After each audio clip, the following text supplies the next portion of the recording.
Episode 5, we're here, church podcast. Boys are back. We are. Back in black. Back in black. As it turns out. Matching wardrobes, love it. Today, we're talking about family and friends is the topic of this episode. Okay. And I want to talk about sort of the ministry partnerships, ministry relationships that we've had throughout the years with Bayside and with the new child coming up, and sort of talk about that extended family, who we've been connected to, we talked a bit last week about who you've been influenced by, but I think it's really who your friends, your uncles, your aunties, your cousins, that sort of thing, who we're connected to. Yeah. All right. It's a genealogy episode, the extended family. No, I get the analogy. If we're talking about this baby being a church plant, other way around. If we're talking about this church plant being a baby, then again, that analogy, we might have some type of idea what this baby would look like based on our previous history and our current sort of relationships or whatever. So that's great. Well, should we start with Bayside? Just give a bit of a sort of a running idea about Bayside. Obviously, first child. Mum and I talked a little bit about Bayside last week. And just to be clear, in talking about Bayside, of course, we're not endeavouring to replicate or reproduce Bayside. We're not looking at an identical twin, nor are we looking for this new church to become a campus or a site. I think I sort of mentioned that last week. But looking back at our eldest kid gives you an idea of what this next one may look like. I think essentially, for people, especially here in Coffs, got no idea about Bayside Church in Victor Harbour, the first thing is, I think every pastor should say this, Bayside's a great church. Like, she really is a great church. We're very proud to be her parents. And I think any Christian, not just a pastor, but any Christian, longs to say that about the church they're part of. I really am part of a great church. But 23 years old, we planted, as I said, in 2000 and 2002. And I think I may mention in the pod with Mum, just like the different phases of Bayside's development. So when we first started, we were in a community hall. As you would probably remember, you sort of grew up there, that sort of first 7-year block where we sort of grew from, a gathering of 4 or 5 families, maybe 15 people, to around about the 70 mark in 7 years. And that's obviously pretty slow, pretty steady development, but that's largely to do with me and Mum. We were in our 20s, we had no experience. The movement we're part of, New Covenant Ministries, had almost no presence or identification or awareness. It's not like, you're a Baptist, you go to a local Baptist church or Lutheran, we all know what that is. We really were an unknown quotient in many ways and had to develop our own reputation. So that first 7 years, I guess, was really largely about our personal development as we sort of, just sort of found ourselves in ministry. It sort of pivoted around the 7-year mark when we got our own venue. That was sort of a big thing for, let's say, the next 7-year block. We renovated a significant warehouse, or sort of significant for Victor Harbour standards, certainly.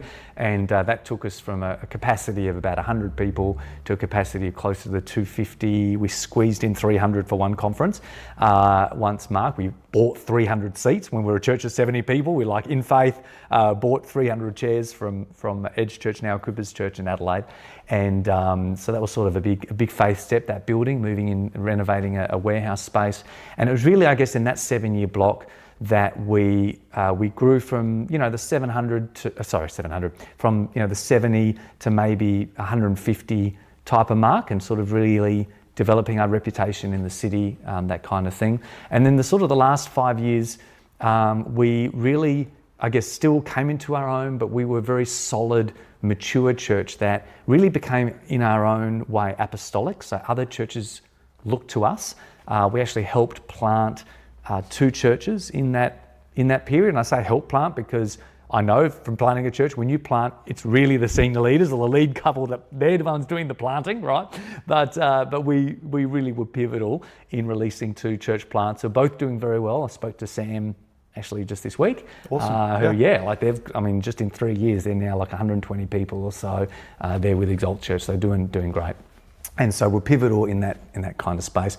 So I guess, they're sort of like the 3 phases. And obviously we're a very secure church through we were a very secure church through the COVID period. So I would say, Bayside's testimony is a church of strong, steady growth. We had many prophetic words, and we sort of came up with our own phrase about Bayside being both a mountain and a fountain. So a fountain like is giving living water. You never quite know what's going to happen. There's life, there's spontaneity, there's creativity, there's life-giving. And so we were a church that, in a sense, is constantly changing, like walking in the life of God. That's so important to us, being a fountain, a life-giving fountain. But a church that was also a mountain and a fountain, that was secure, was strong, was steady. You knew who we were. And Bayside's kept that reputation, strong, steady church. Even through the COVID years, we've sort of come through scandal-free, split-free. There's that great sense of unity in that time. I think, my recollection of 20 years, I don't think we've ever had more than, 2 households leave church together, and that was sort of during the COVID years, which is pretty good. You don't take that for granted, in a church that has that sort of longevity. So I think that's a big part of Bayside's reputation today. Bayside is a church of around about 300 people in an area. Victor Harbour itself's about 17 for those who, again, unfamiliar with where we're from. Victor Harbour, very similar to Coffs Harbour. It's a coastal retirement, tourism, surfing, outskirts is farming. So it's actually quite similar to Coffs Harbour and Victor Harbour. It's just smaller and colder, and much colder. I was at the beach the day at 6 o'clock in the morning.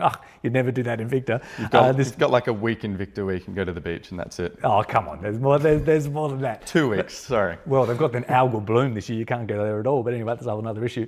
But Victor Harbour is basically about 17,000 if you include Goolwa, which is a neighbouring town. Let's say a 25-minute sort of radius.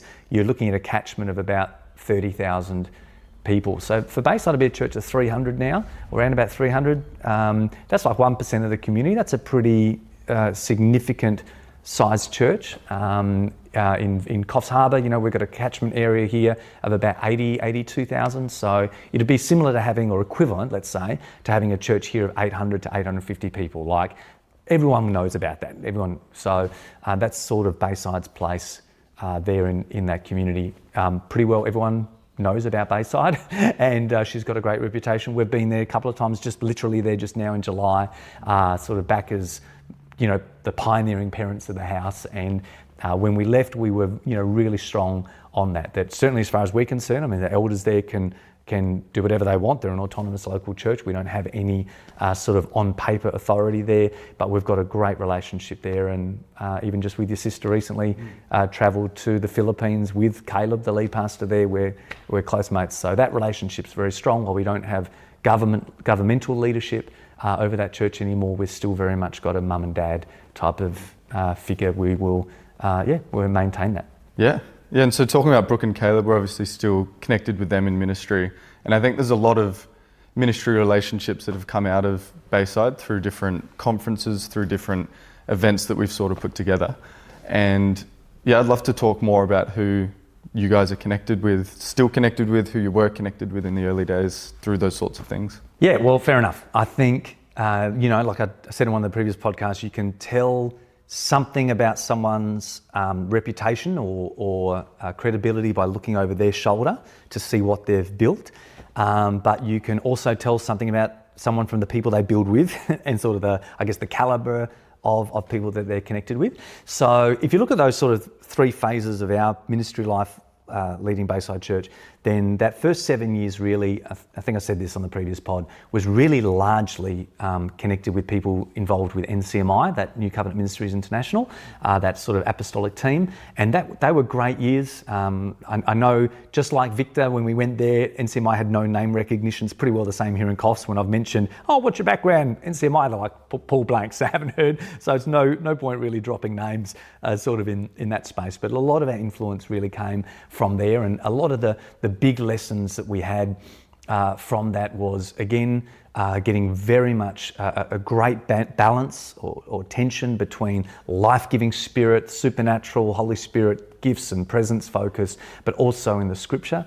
And so we'd often have guys from that team or from connected churches within that family of churches that would come and preach in our pulpit. Being close to Adelaide really allowed for that. The annual conference for Australian connected churches was in Adelaide, so that often attracted guys we could draw on to come and minister. And they really taught us the value of being connected with Ephesians 4 ministry gifts. So again, an autonomous church, eldership governed, local elders who made the decisions there in the local church, but who realised we're not doing church on our own, we're interdependent, we need apostles and prophets and evangelists, pastors and teachers to equip God's people, and it very much helped us in those early years. So most of our partnerships came from NCMI in those first 7 years, and we used the language back then of having primary partnerships but not exclusive, like primary relationships where, hey, these are the guys we're mainly connected with but not exclusive. But for us really it was in that, when we got our own facility and moved into that second 7-year period where we felt the need as a church to expand our relationships beyond NCMI, but beyond those involved in New Covenant Ministries. And well, there's two reasons really in that next 7-year period. Number one, it's when I published a book, and so that actually opened doors for me to connect me with people that otherwise would never have known me, because that means something to people when you publish a book, and give you some kind of cred in certain circles. But also we really felt a need at Bayside, and so there's sort of a few groups of people we drew on. One group in that sort of period after we moved into our building were those who operated really strongly in the prophetic space. We had an annual prophetic conference for probably 6 or 7 years in a row. Our first one was with Adam and Adrian, who wrote the Divinity Code book. Yeah. I still reference that whenever I have dreams. I go back and read their dictionary thing that they've got written. Right. It's really good. Yeah. Yeah, and the purpose of that conference, there's amazing encounters with God there and great testimonies that came out of that. But it was also very much had an equipping focus. Like these guys really helped our people to hear God in dreams. Okay, how to interpret dreams, how do you know how God's speaking? That's become pivotal in our life. Can tell a number of stories about how God's directed us through dreams, yourself included. And so that was great. Conferences are not just about sort of feel-good encounters with God, as important as that actually is. Encountering God is the most important thing, but also to be equipped. That's part of the Ephesians 4 gifts are there to equip the saints to do the works of the ministry. And so we had those guys in that had a real strong focus in dreams. I think the next year is when we had Joshua and Janet Mills in from Canada, just an amazing couple, again, moved powerfully in the spirit, signs and wonders, unusual manifestations of signs and wonders. It's a lot of fun for that conference. Yeah, speaking in tongues, that was my first time speaking in tongues with Joshua, his son Lincoln, and Caleb. Shout out to my lifelong friend Caleb. Speaking in tongues for the first time, I remember that. There was actually, looking back at all these conferences, there's so many memories that I have that actually formed so much of what I believe and still do today. Like the dreams, the tongues, all that sort of stuff has come out of these events, which is awesome. Great, yeah. And so for me it was camps, like growing up. For you it's been these conferences. And then, other names. Catherine Renala did a conference for us. Some people would know her. She's in Brisbane, as she sort of heads up the Australian Prophetic Council. We had Etienne Blom from South Africa. Some people may know of him. A guy from America whose ministry life's taken a different tangent since, but a guy called Jonathan Welton, who wrote a book called The School of the Seers, a very, very significant book in the prophetic circles and prophetic space. So that became, all I'm trying to say is we expanded our horizons in ministry, and particularly for us, one of our distinctives in Victor, and I have a suspicion it could also be a distinctive for us here, is to really be a hub or a place for Ephesians 4 ministry gifts, and in that prophetic space specifically and particularly. We've certainly got a lot of contacts and a lot of friends who operate in that kind of circle. The other area of people we drew on was just bigger guys who had built bigger churches and sort of really drawing on them. So Dave Crabtree from Dayspring in Sydney, significant sized church. We had Pete McEwen in those days from Stairway Church in Melbourne. Tony Rainbow in Adelaide was leading one of the largest churches in Adelaide. At the time, Victory Church also has an NCMI background. We've known them for 25 years, just with them recently. In Melbourne, they now lead Equippers Church there. But so we drew on guys who, whether they're from our background or not, sort of enabled us to, in a sense, grow church, to sort of how do we move from being a church of 100 to closer to 200. So we drew on those kind of gifts. And then also we drew on gifts that were quite unusual or specific. We are kind of known in Victor as the church that had a sex therapist come for 2. You don't forget that. You don't. No, we literally had a sexologist, sex therapist speak on a Sunday. Patricia Wirikun, beautiful lady, professional sex therapist, came in a couple of years in a row, and not to do a Saturday night seminar or anything behind closed doors, literally had her on the Sunday because we believe, again, in equipping people for everyday life, and healthy sexuality is a part of that, and we want to be, speak openly about those things. So we had her come minister. Guys like Alan Meyer also come to our church to minister in that space. Cole Stringer, guys who were sort of had influence beyond anything to do with our background. And sometimes the gifts that we were able to draw in those days was largely because I was also spearheading the Coffs Harbour Church Together event. You remember that? For 10 years, I was like one of the main spearheads. There was a group of us who spearheaded it, who led it, but I was really the main instigator in those years for about 10 years, where every year, at the start of the year, Australia Day long weekend, we had a big tent right in the middle of town in the grassed area, had close to 10, maybe 12 churches represented, combined church bands, 600-700 people, which is pretty decent for Coffs Harbour, gathering together on a Sunday night, worshipping together. And that gave us a great opportunity to actually attract other gifts and ministry gifts that are quite significant. So that was sort of a big part of those years. And the second, I guess, area that really helped open different doors of relationships and sort of spheres of influence in that period, as I mentioned before, was when I published my first book, He Qualifies You.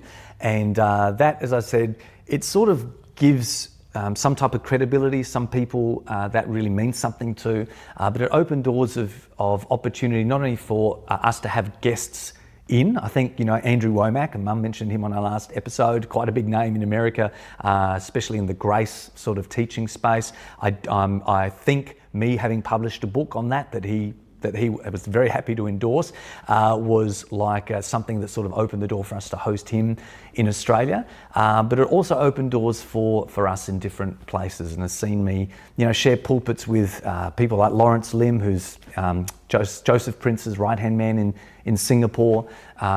Just recently there in the Philippines, I was preaching with Rob Hutchins, who's Patricia King's right-hand man. Many people in prophetic circles particularly would know her. I've preached with guys from Bethel Church and other places. So that's really, in a sense, the open doors in the sort of the calibre of people that we've been able to minister with and have ministry partnerships with beyond NCMI, which has been really good. And that's certainly for some people, that means a lot, to have like guys at Bethel Church or Hillsong Church endorse my book, or Alpha Crucis and Table College and those type of guys. That to some people will mean something, because it sort of signifies the kind of calibre of people that we're connected with. The other day when Charlie got shot, I contacted Lucas Miles. Lucas endorsed one of my books. He heads up Turning Point USA's whole faith section, reaching out to pastors. So connected to people like that around the world. Sometimes it happens purely relationally and through meeting people at different events, but other times it happens because you're seen in a published author sort of way, and that's been, I guess, a real benefit of that time. So anyway, the point is, that was a real expanding period in our relationships. And I guess in that last sort of 5-year bracket of time when we were at Bayside, it was really a solidifying of relationships that bless, that you might have one-off relationships with. Get a guy like Dan Hagen in, just because he was around, a friend of a friend, I will get Dan in, something different for our church. But also guys that actually, no, not just a sort of a one-off, just to be different and have sort of to bless your people, but also guys that build long-term. And that's really been part of our testament. Like we keep saying, we've got relationships that are 25 years old. When me and Mum heard God about moving here to Coffs Harbour, we called Finney, who we've known for 25 years. We called Nick Reski. There's been a mentor figure for us for the last, let's say, 5 to 7 years, and we're quite connected with and work closely with, helped us in that whole transition area. And that is what we will do moving forward. There will be relationships we have, guys that will get in the pulpit that will be great sort of one-off. There will be new relationships that will form. We played the prophecy from that South African guy, Dave McDonald, when I told that whole story about Dave just pulling me out of a crowd and prophesying over me, not knowing me from Adam, Well, we've since developed a relationship with him and chatted with him a number of times. We're having him here in Coffs, all going to plan in the first weekend in December. Heard it here first. You heard it here first. We don't even have a church name yet, but we're hoping to be able to meet publicly and sort all that out so we can host David McDonald here. And that's like a new relationship with us, but we feel something important to have him, minister back in Coffs Harbour, and specifically because he's played a prophetic role in our journey. But we'll also have old relationships come in. I was chatting with Noni the other day, long-term friends of ours who heads up Sozo Australia, and I thought I'd love for her to come in and do like a seminar on praying for people.